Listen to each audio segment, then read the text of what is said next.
conosco, como hoje é quinta-feira, está Matheus Pereira, diretor da Pátria Agronegócios. Matheus, meu amigo, seja bem-vindo. Sempre um prazer ter você aqui às quintas-feiras. Comunicação é hábito, meu amigo. Então, aqui estamos cumprindo com a nossa missão, certo? Exatamente, cara. É um prazerão estar aqui abrindo essa quinta-feira contigo. De fato, um mercado que não agrada, né? Grande parte da base produtiva no Brasil. É aquele mercado que traz aquele amargo na boca, de fato. Infelizmente, como você já disse, não tem esse consenso que o mercado tenha justificativas de alta ou de queda. Consenso hoje é realmente uma lateralização, sem uma tendência específica no curto prazo. Mas bora lá, né? É isso. Ó, eu já vou chegar aqui com uma pergunta que eu acho que é importante a gente dar início à nossa conversa com essa pergunta do Alberto Tesmer, que ele diz o seguinte: Bom dia, Carla. Pergunta para o Matheus se o produtor está se preparando e profissionalizando com seus custos e estratégias de produção, ou eles seguem tentando acertar aleatoriamente o momento de vender bem. A pergunta é boa para começar a conversa, né, Matheus? Ó, extraordinário, eu dizia, viu, Alberto? E sendo bem objetivo, né? Claro que cresceu, tá? Muito interesse da base produtiva em profissionalizar, usar mais ferramentas e entender mais como a gente vai, né? Poder aliar, né? A necessidade da venda, pagar compromissos e eventualmente, né? Captar novas altas usando ferramentas, né? Cresceu, tá? Só que em mercados mais maduros, né, o uso dessas ferramentas é o arroz com feijão.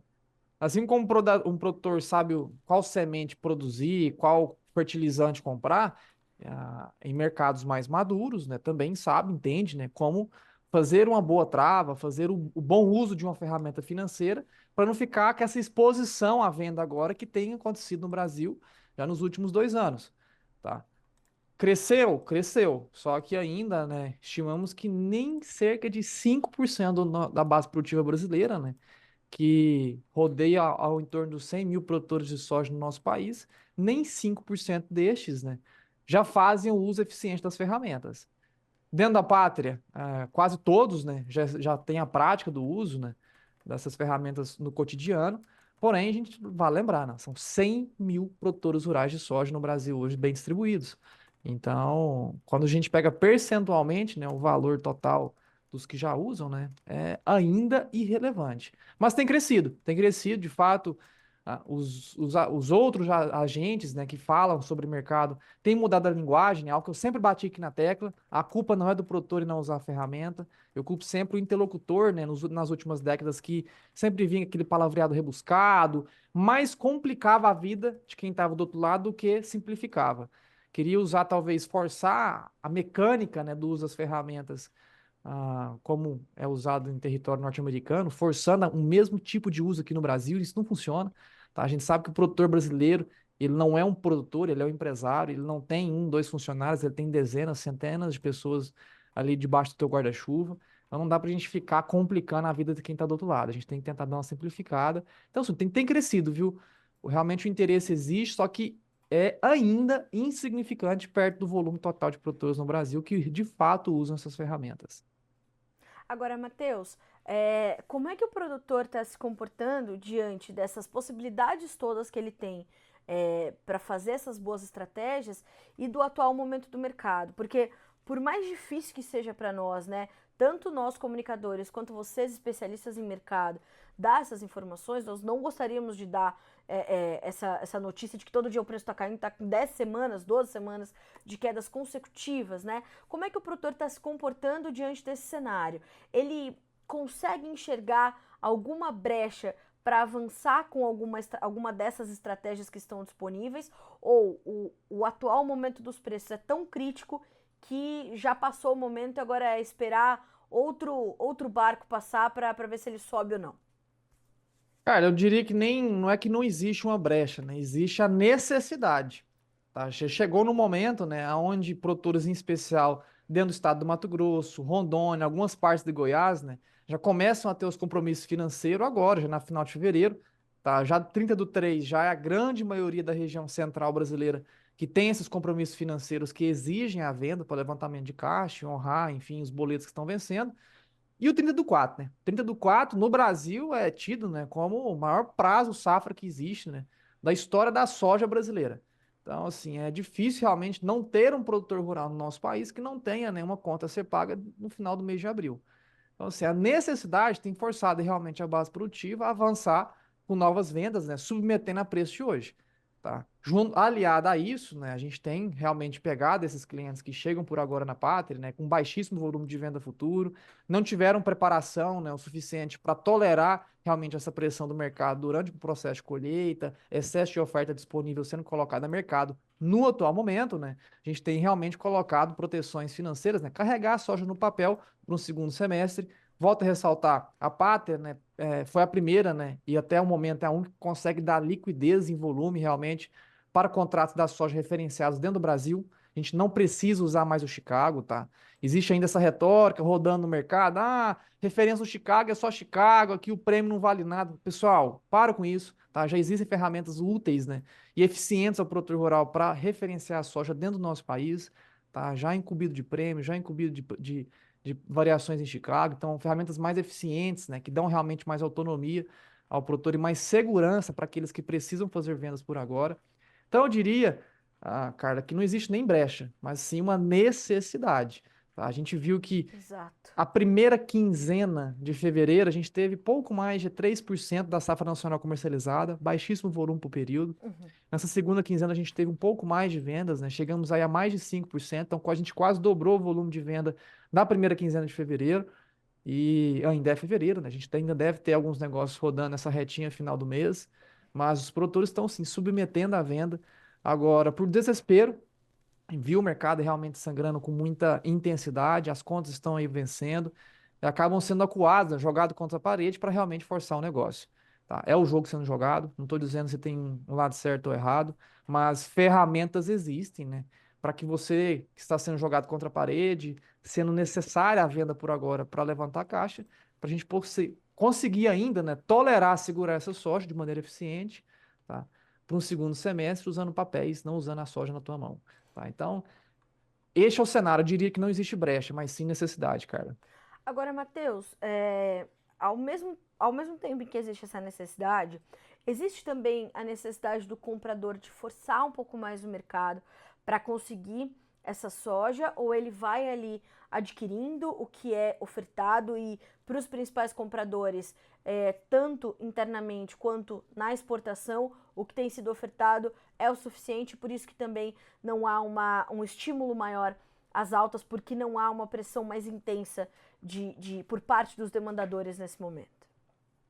Carla, bom levantamento, tá? Existem sim praças no Brasil onde os compradores estão precisando ser um pouco mais ativos em fazer a originação, tá? A gente teve ali, em alguns momentos em janeiro, né, onde o mercado estava um pouco mais confortável, né? Início de colheita, aceleração. Agora, existem praças em especial dentro do estado do Mato Grosso, né, que é o estado que mais sofreu, né, por variabilidade climática, né? Muito calor, faltou chuvas de fato em novembro, dezembro, parte de janeiro, faltando chuvas agora em algumas regiões que tem afetado a qualidade de milho, né? Ainda não é uma preocupação para o milho, mas pode se tornar caso as chuvas não voltem de agora em diante. Mas existem sim praças, né, volumosas dentro do estado do Mato Grosso, algumas partes de Rondônia, onde o comprador precisa ser um pouco mais esforçado, né, na tentativa de originação, pagando um pouco até melhor do que, enfim, tradicionalmente pagaria 2, 3 semanas atrás. Sim. Mas a grande parte do Brasil, Carla, vale lembrar, né, que ainda nem sequer alcançamos 50% da área colhida da soja brasileira. A gente deve alcançar mais de 50% de área colhida, Carla, somente na próxima sexta-feira. Amanhã tem levantamento da pátria, todas as sextas-feiras a gente faz o levantamento, enfim, com exclusiva, né? Realmente só nós publicamos esse levantamento no exato na sexta-feira, né? Todos os demais Sim. publicam na segunda, na terça. E amanhã, né? A gente publica aqui, manda para vocês aí, Carla, para a gente fazer Sim. a divulgação, mas somente na próxima semana que atingiremos 50%. Então, apesar de que o maior estado produtor já está em reta final de colheita, né? Grande parte do Brasil está aquecendo os motores por agora. Então, existem essas outras praças, que é a vasta maioria do Brasil ainda, né? E o comprador não precisa ainda fazer grandes esforços para originação, porque a colheita só está em processo de aceleração, tá? Diferente realmente de praças como Mato Grosso, a Rondônia, né, parte sul do Pará, aonde o comprador já passou por aquele excesso de oferta disponível em processo de colheita, agora já está mais restrita, né? O produtor mato-grossense que já se preparou, já colheu, ele já se organizou ou para estocar, ou já vendeu o que é necessário. Então, esses locais, né? Realmente o comprador precisa suar um pouco mais a camisa para fazer a originação, aumentando um pouco, né, do prêmio doméstico, né, o prêmio local, para fazer a aquisição de soja, caso contrário já há restrições de vendas, né, por conta desse preparo, né? Já passou o grande apuro, né, do excesso disponível a ser distribuído em regiões que já estão em reta final de colheita, como o caso do Mato Grosso. Matheus, olhando para Chicago especificamente, hoje na abertura de mercado eu escrevi que realmente não há notícias novas nesse momento que pressionem ainda mais os preços da soja, mas também não há notícias que sejam boas o bastante para tirar o mercado dessa trajetória de queda, né? Você concorda com isso? De fato, é esse momento que a gente está vivendo? Exatamente, Carla. O mercado da soja, né, ele tem uma fotografia, equivocada ou não, mas é uma fotografia de que o Brasil produz uma safra recorde, uma safra cheia. Não vou dizer recorde, mas acredito que o mercado já cria esse consenso que não bateremos os números do ano passado, apesar de o USDA ainda trazer algo semelhante, mas caberá atualizações aí no dia 8 de março, né, na próxima semana, na próxima quinta-feira. E, Carlos, assim, sendo bem objetivo, o mercado ainda tem essa fotografia que o Brasil sobra, não falta. Tá? Então, essa fotografia ela não é atualizada todos os dias, tá? Apesar de a gente estar aqui conversando todos os dias, né, trazendo cenários, trazendo estratégias, porque o mercado ele é diário. A gente vê às vezes as pessoas falando assim: "Ah, o mercado não é diário". Não adianta a gente falar todo dia. O mercado sim é diário. Todo dia existe um produtor rural, existe um comprador precisando fazer originação, precisando fazer venda. Então, o mercado sim é diário. Talvez tem pessoas que têm aversão a trabalho, né, que acabam não entendendo essa dinâmica que todos os dias realmente tem alguma novidade, apesar de que as novidades, como você bem disse, Carla, às vezes não criam, né, essas movimentações para mudar a fotografia desse mercado. A fotografia é de uma safra cheia, é de sobra, tá? Existe, né, essa retórica sendo construída equivocadamente, que a demanda está um pouco enfraquecida. A gente viu recordes em cima de recordes, as novas compras estão extremamente aceleradas. A fila de embarque para novas compras da soja brasileira está no segundo maior patamar da história, só perdendo para 2021. Uhum. Tá? Vale lembrar que o ano passado, 23, batemos o recorde total de exportações brasileiras, né, com 102 milhões de Sim. toneladas embarcadas. Tivemos um calendário deslocado dos picos, né? Tradicionalmente, fevereiro e março é quando a gente batia os picos realmente de demanda pontual para o Brasil. Tá? Desde o ano passado a gente vem distribuindo mais de maneira homogênea, né? Em vez de ter picos, né, sazonais fevereiro e março, a gente distribui ao longo de todo o ano por conta de uma mecânica diferente de compra chinesa, que está comprando mais da mão para a boca, não fazendo aquisições muito aceleradas. Então a gente ainda tem uma China muito presente, fazendo novas aquisições com intensidade. Então, assim, uma fotografia um pouco embaçada, que não é atualizada realmente por agora. Por isso que o mercado, né, cria essas dificuldades agora, cara, de justificar ou altas ou quedas, né? Tem se sentido confortável nos atuais patamares sobre um cenário já desenhado, na nossa percepção equivocado, mas é o cenário desenhado ao mercado que tem justificado os preços atuais, Carla. Matheus, então já vou fazer a pergunta direto do Márcio Maciel, que inclusive vai complementar umas informações que eu trouxe essa semana de que nós temos a China já tendo levado quase 50% em relação a mais em relação ao que levou da nossa soja nesse primeiro momento de 2024, né, Matheus? Também justificando tudo isso que você está dizendo sobre os nossos line-ups, navios embarcados, nomeados, enfim, essa demanda pela soja brasileira. E o Márcio Maciel faz a pergunta seguinte para ti. Matheus, não vão ser abertos novos clientes para o mercado da soja? Não existem outros países que possam crescer a sua demanda? Vamos ficar só nas mãos da China? Olha, boa pergunta, boa colocação, Márcio Maciel. E eu até recordo, né, de que em 2019, né, pré-estourar da crise sanitária do Covid, né, o nosso antigo governo, né, liderado por Tereza Cristina no Ministério da Agricultura, né, teve emissões, né, recorrentes no ano de 2019 por outros países asiáticos, né, fazendo realmente o lobby do nosso produto. A gente vê agora também, né, Marcos Favaro fazendo algo semelhante, né, em realmente tentar reduzir um pouco da imagem criada por alguns integrantes do próprio governo contra o nosso agronegócio. A gente vê agora o nosso próprio ministro tentando reverter realmente, criando um certo esforço, né, para abrir novos mercados aqui ao nosso país, né? Então, de fato, sim, temos a não necessidade, mas temos a capacidade de realmente mostrar o nosso produto, né, a outros grandes compradores. Porém, isso exige não só enfim, um lobby, né, de mostrar o quão qualidade temos, o quão capacidade produtiva temos, mas também estimular a necessidade desses novos possíveis clientes, né? Hoje a China é o nosso principal cliente, deverá continuar sendo nas próximas décadas, pelo menos, tá? Mas vale lembrar, né, que a dependência é mútua, tá, Marcial? A gente sempre fala por aqui, né, de que nós somos tão dependentes de China quanto China dependente de Brasil.